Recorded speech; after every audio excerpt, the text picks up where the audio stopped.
Hey guys, devil here. तो कहानी की शुरुआत एक नाइट पार्टी से होती है जहाँ कोल अपने भाई डकेट को ढूंढ रहा होता है। डकेट एक कमरे में दरवाजा बंद करके बैठा होता है। कोल उसे दरवाजा खोलने को कहता है पर वो नहीं सुनता, इसलिए कोल दरवाजा तोड़ देता है। डकेट की हालत बहुत खराब होती है और वो पागलों की तरह कुछ बड़बड़ा रहा होता है। वो कहता है कि पापा हम दोनों को बुला रहे हैं। कोल कहता है तुम क्या बकवास कर रहे हो, वो मर चुके हैं। जैसे वो दोनों रूम के बाहर आते हैं, पार्टी में जो लोग होते हैं वो उनकी वीडियोस लेने लगते हैं और कोल उन्हें रोकने जाता है। तभी डकेट पीछे से कोल के सीने में चाकू मारता है और वही चाकू अपने सिर में भी मारता है। कोल जब डकेट को लेने गया था तब उसके शरीर पर काफी जख्म थे और उसके मरे हुए डैड भी उसको दिख रहे थे। तो तुम इस सीन को और इन चीजों को याद रखना, ये सीन मूवी का बहुत इंपॉर्टेंट पार्ट होने वाला है। इस फिल्म का नाम है टॉक टू मी। अब अगले सीन में हमें मिया को दिखाया जाता है जो अपनी मॉम की बरसी पर काफी अपसेट होती है और अपने डैड से कटी कटी रहती है। अब रायली उसे फोन करता है क्योंकि उसकी बहन उसे पिक करने नहीं आई और वो अपने दोस्त के साथ यहाँ अकेला बैठा है। तो अब मिया उसे यहाँ से पिक करती है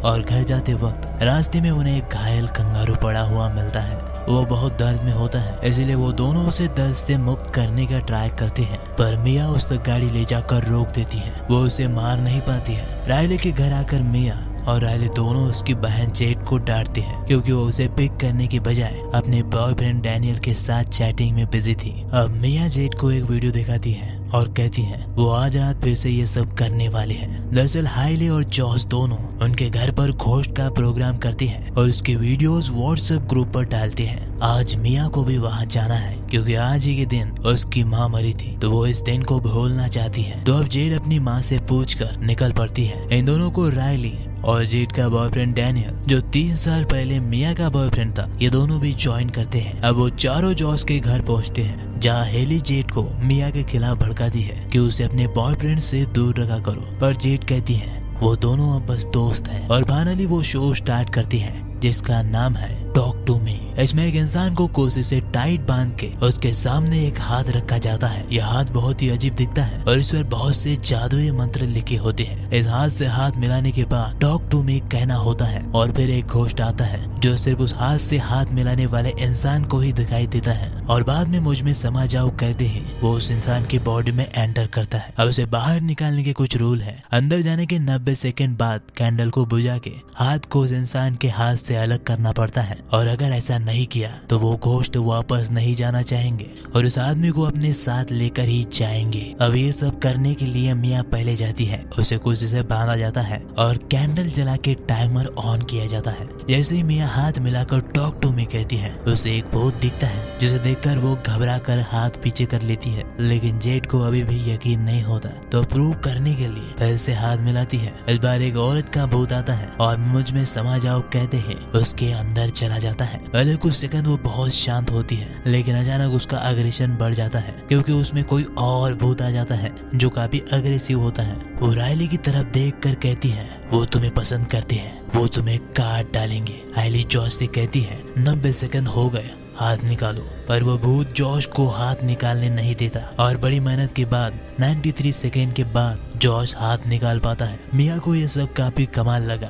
पर रायली की पूरी तरह से फट चुकी थी। अब उसी रात रायली डर के मारे जेड के कमरे में सोने जाता है, लेकिन जेड उसे मना कर देती है। जाहिर सी बात है कि अब वो बच्चा नहीं रहा। फिर वो मिया के पास जाता है। सोते समय मिया को पूछता है कि उसकी माँ कैसे मरी, तो मिया उसे बताती है कि उसकी माँ ने गलती से नींद की गोलियां ज्यादा ले ली और उसकी डैड दरवाजा टाइम पर नहीं खोल पाए जिसकी वजह से वो मर गई। अब अगली सुबह जेड और मिया फिर से हाइली के पास जाते हैं क्योंकि डैनियल को टॉक टू मी करना था, पर जॉश मिया के साथ हुए हादसे की वजह से अपने घर में ये सब नहीं करना चाहता था। तो इस बार ये प्रोग्राम जेड के घर में होगा क्योंकि उसकी माँ रात को 9 बजे घर से जाने वाली है। अगले सीन में हमें दिखता है कि डैनियल जेड के घर आता है। उसे देखकर जेड की माँ भड़क जाती है और कहती है क्या तुम आज घर में पार्टी करने वाले हो। सबके ना कहने पर वो सबको वार्निंग देकर चली जाती है। उसके जाते ही हाइली और जॉश आते हैं और सारा सेटअप लगाया जाता है। रायली जॉश से पूछता है कि ये हाथ तुम्हें कहाँ से मिला, तो वो कहता है मुझे मेरे दोस्त ने दिया और उसे उसकी दोस्त ने।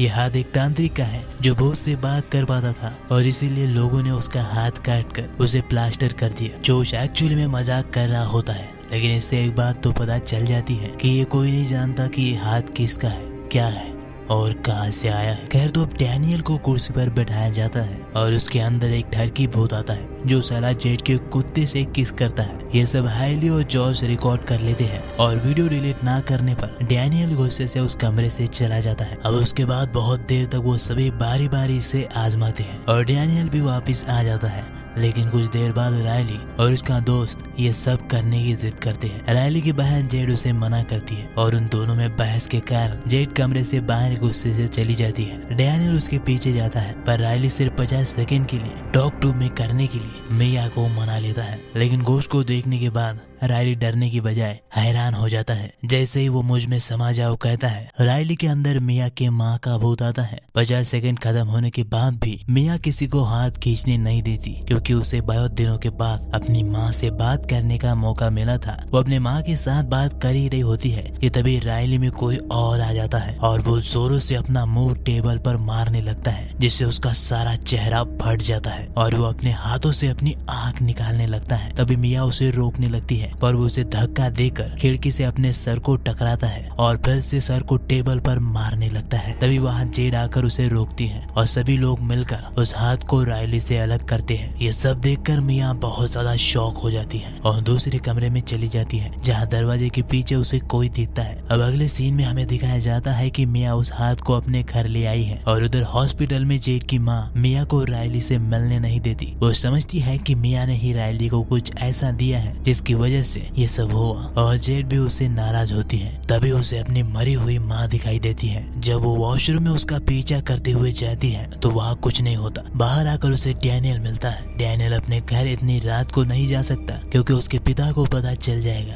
तो मिया उसे अपने घर रोकने को कहती है। पहले तो वो नहीं कहता है क्योंकि पहले वो उसका बॉयफ्रेंड था और अब उसकी बेस्ट फ्रेंड का है तो ये वियर्ड हो जाएगा। बट मिया कहती है हम कुछ गलत थोड़ी ना कर रहे हैं क्योंकि मिया उस हादसे के बाद अकेले रहना नहीं चाहती थी तो डैनियल मान जाता है। अब रात को मिया को सपना आता है कि वो और डैनियल किस कर रहे हैं। तभी अचानक उसे अपनी माँ की मौत वाला सीन दिखता है और वो जाग जाती है। जागते ही उसे दिखता है कि एक बूढ़ी भूतनी जो कि बहुत ही डरावनी है डैनियल के पैर चाट रही है और तभी डैनियल उठता है और देखता है कि मिया वाकई में उसके पैर चाट रही होती है। एक्चुअली में जब मिया ने पहली बार टॉक टू मी किया था तब वो 90 सेकंड से ज्यादा हाथ को पकड़े हुए थे जिसकी वजह से वो सभी भूत उसके साथ आ चुके हैं। पर डैनियल डर के वहाँ से भाग जाता है और अब मिया हाथ में वो जादुई हाथ को लेकर अपनी माँ को बुलाती है और उससे पूछती है क्या आपने अपनी जान ली थी। तो वो कहती है नहीं, मैं तुम्हें कभी छोड़कर नहीं जाना चाहती थी और अब मैं हमेशा तुम्हारे साथ रहूंगी। वो मिया से कहती है रायली की मदद करो। अब अगले सीन में हमें दिखता है कि रायली फिर से एक बार बाथरूम में अपने आप को मारता है और अपना ही खून फर से चाटने लगता है। ये सीन बहुत ही डिस्टर्बिंग था। अब अगले सीन में जब सब लोग एक जगह मिलते हैं तो जोश बताता है कि डकेट ने उसे बताया था कि 90 सेकंड के ऊपर जो टॉक टू मी करता है वो लोग उसके पीछे उसे लेने आते हैं और इसका मतलब ये हुआ कि वो लोग रायली और मिया को ले जाना चाहते हैं। मिया बताती है कि उसे भी वो लोग दिखाई दे रहे हैं तो वो लोग अब डकेट के भाई से मिलने जाते हैं। डकेट वही पहले सीन वाला बंदा है जिसने चाकू से अपने भाई पर वार किया था और फिर अपनी जान ली थी। क्योंकि डकेट ने ये हाथ जॉश और हाइली को दिया था तो वो उसके भाई कॉल से मिलकर इससे बचने का कोई सोल्यूशन मांगती है। कॉल उन्हें बताता है कि जब तक वो आत्मा उसके अंदर है वो उसे कमजोर बनाती रहेगी, उसे थोड़ा वक्त दो ताकि वो ठीक हो सके। लेकिन मिया उसे ठीक करने के लिए ऐसे टॉक टू मी करती है। वो सोचती है कि शायद जब रायली के साथ ये सब हुआ तो कैंडल किसी ने बुझाई ही नहीं थी तो वो दोबारा रायली के हाथ में हाथ देकर कैंडल बुझा कर देखती है पर कुछ भी नहीं होता। इसलिए मिया खुद टॉक टू मी करती है। वो सोचती है शायद वो रायली के आत्मा से बात कर पाए पर ये बहुत बड़ी बेवकूफी होती है क्योंकि रायली जिंदा होते हुए तो उसकी आत्मा टॉक टू मी में कैसे आएगी। तो मिया के सामने एक छोटी लड़की आती है जो पूछने पर मिया को रायली को दिखाती है। वो किसी नर्क जैसी जगह पर उन सभी भूतों के बीच फंसा होता है और वो सब उसे टॉर्चर कर रही होती है। ये देखकर मिया बहुत ज्यादा डर जाती है। अब अगले सीन में जब मिया घर आती है तो उसकी डैड उसे अपनी माँ का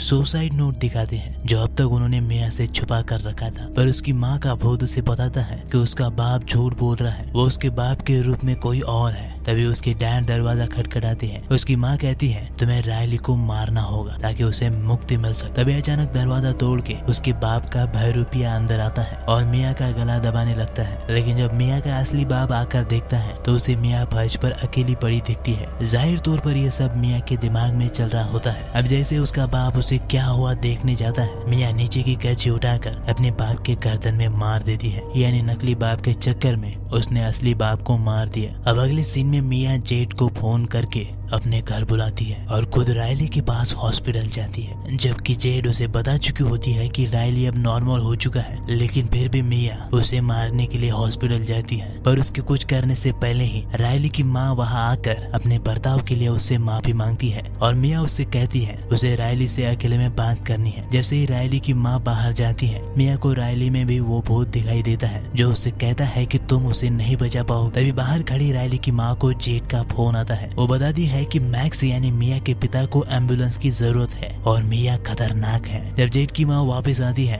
तो मिया और रायली दोनों गायब होते हैं। दरअसल मिया उसे हाईवे पर ले जाती है, जेड उसके पीछे आती है। उसे अब भी रायली में वो भूत दिख रहा होता है और उसके पीछे से उसकी माँ का भूत उसे रायली को मारने के लिए उकसा रहा होता है, पर वो रायली की जगह खुद ही हाईवे पर जंप कर देती है। जब वो जागती है तो खुद को अस्पताल में पाती है, जहाँ से उसके डैड ठीक होकर जा रहे होते हैं। रायली भी जेड और उसकी माँ के साथ ठीक होकर जाता है। मिया इन सबको रोकने की कोशिश करती है पर कोई नहीं रुकता, मानो कोई उसे देख या फिर सुन ना रहा हो। और अचानक से अंधेरा हो जाता है। मिया चिल्ला रही होती है। थोड़ी देर बाद कोई कैंडल जलाता है और मिया को एक हाथ दिखता है। जब वो हाथ मिलाती है तो अचानक उसके सामने कुछ लोग आ जाते हैं और जो बंदा हाथ मिलाता है वो कहता है मुझ में समा जाओ, यानी मिया मर चुकी है। और वही टॉक टू मी वाला खेल कोई उसके साथ खेल रहा है। दरअसल ये सब गेम के रूल तोड़ने का नतीजा था। जो भी कोई 90 सेकेंड से ऊपर उन भूतों से कनेक्ट रहता है वो भूत उससे जुड़ जाते हैं और उसे अपनी दुनिया में ले जाने की कोशिश करते हैं। इसका एक एग्जांपल मूवी के स्टार्ट में ही दिखाया जाता है, जहां डकेट जिससे जॉश को ये हाथ मिला था, सबसे पहले उसी से ये रूल ब्रेक हुआ था और फिर वो भूत उसे मरने पर मजबूर कर देते हैं। और मिया के जरिए हमें ये डिटेल में दिखाया जाता है कि कैसे वो हमें इतना मैनिपुलेट कर पाते हैं। दरअसल क्योंकि वो हमारे अंदर होते हैं तो वो हमारे बारे में सब जानते हैं और इसीलिए जो भी कोई रूल तोड़ता था वो उसी इंसान की मजबूरी का फायदा उठाते थे, उसकी कमजोरी को जानकर उस पर वार करते थे। जैसे कि रायली के रूल तोड़ने पर वो उसे ले जाना चाहते थे, पर वो बेहोश होने के कारण उन्होंने मिया की माँ का विष लेकर उसे रायली को मारने के लिए भड़काया। इनफैक्ट ये छोटी बच्ची